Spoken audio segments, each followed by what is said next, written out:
CPIM Pathanamthitta ജില്ലാ സമ്മേളനത്തിന്റെ പ്രതിനിധി സമ്മേളനം ഇന്ന് കോന്നിയിൽ തുടങ്ങുന്നു. പൊതുസമ്മേളന നഗരിയിൽ ദീപശിഖ പതാക കൊടിമര ജാഥകൾ സംഗമിച്ചു കഴിഞ്ഞു.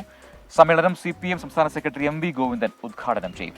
3 ടേം പൂർത്തിയായ സെക്രട്ടറി KP ഉദയഭാനു ഈ സമ്മേളനത്തിൽ സ്ഥാനമൊഴിയുകയാണ്. സംസ്ഥാന സമിതി അംഗം രാജു എബ്രഹാം, ജില്ലാ സെക്രട്ടേറിയറ്റ് അംഗങ്ങളായ TD ബൈജു, PB ഹർഷകുമാർ എന്നിവരുടെ പേരുകളാണ് സെക്രട്ടറി സ്ഥാനത്തേക്ക് സജീവ പരിഗണനയിലുള്ളത്.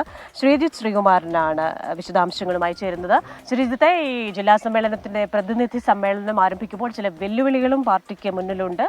എന്തൊക്കെയാണ് ഈ സമ്മേളനത്തിന്റെ വിശദാംശങ്ങൾ? Christina, very good morning.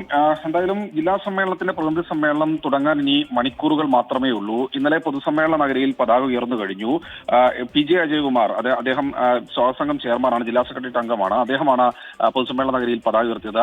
നേരത്തെ പറഞ്ഞ ജില്ലാ സെക്രട്ടറി KP ഉദയഭാനു ഒഴിയുകയാണ്. എന്തായാലും ജില്ലാ സെക്രട്ടറി ഒഴിഞ്ഞ പദവിയിലേക്ക് നമ്മൾ പറഞ്ഞ 3 പേരുകൾക്കപ്പുറത്തേക്ക് ഒരു പേര് കൂടി ഇപ്പോൾ ഉയർന്നു കേൾക്കുന്നുണ്ട്. അത് മുൻ ദേവസ്വം ബോർഡ് പ്രസിഡന്റും മുൻ ആറന്മുള MLA ഒക്കെ ആയ A പത്മകുമാറിന്റെ പേരാണ്. അദ്ദേഹം മുതിർന്ന ജില്ലാ സെക്രട്ടേറിയറ്റ് അംഗമാണ്. അദ്ദേഹത്തിന്റെ പേരുണ്ട്. ഇത് കൂടാതെ സംസ്ഥാന സമിതി അംഗം രാജു എബ്രഹാം, ആ പേരിനാണ് ഏറ്റവും മുൻഗണന എന്ന് അറിയുന്നു. ഇത് കൂടാതെ PB ഹർഷകുമാർ എന്നീ പേരുകൾക്കാണ് ഏറ്റവും ഒടുവിൽ ഇപ്പോൾ പ്രധാനമായും പാർട്ടി പരിഗണിക്കുന്നത്. എന്തായാലും നാളെ പിണറായി വിജയൻ നേരിട്ട് ഇവിടേക്ക് എത്തുന്നുണ്ട്. നാളെ രാത്രിയോടുകൂടി അദ്ദേഹം പത്തനംതിട്ടയിലേക്ക് എത്തിച്ചേരുമെന്നാണ് അറിയുന്നത്. ഇനി സമ്മേളനത്തിന്റെ കാര്യത്തിലേക്ക് വന്നാൽ 360 പ്രതിനിധികളാണ് മൊത്തത്തിൽ സമ്മേളനത്തിൽ പങ്കെടുക്കുന്നത്. കോന്നിയിൽ വെച്ചാണ് ജില്ലാ സമ്മേളനം നടക്കുന്നത്.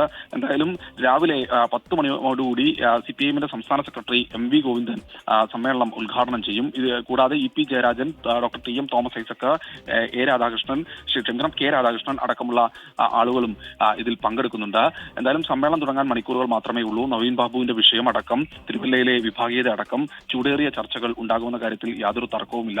എന്തായാലും ഈ നമ്മൾ നേരത്തെ പറഞ്ഞ പേരുകൾക്കപ്പുറത്തേക്ക് ഒരു തർക്കം വന്നു കഴിഞ്ഞാൽ മറ്റു പേരുകളും പരിഗണനയിലുണ്ട് എന്നറിയുന്നു. എന്തായാലും പിണറായി വിജയൻ കൂടി പങ്കെടുക്കുന്ന കമ്മിറ്റി യോഗത്തിലായിരിക്കും ഇതിന്റെ ഒരു അന്തിമ തീരുമാനമുണ്ടാവുക.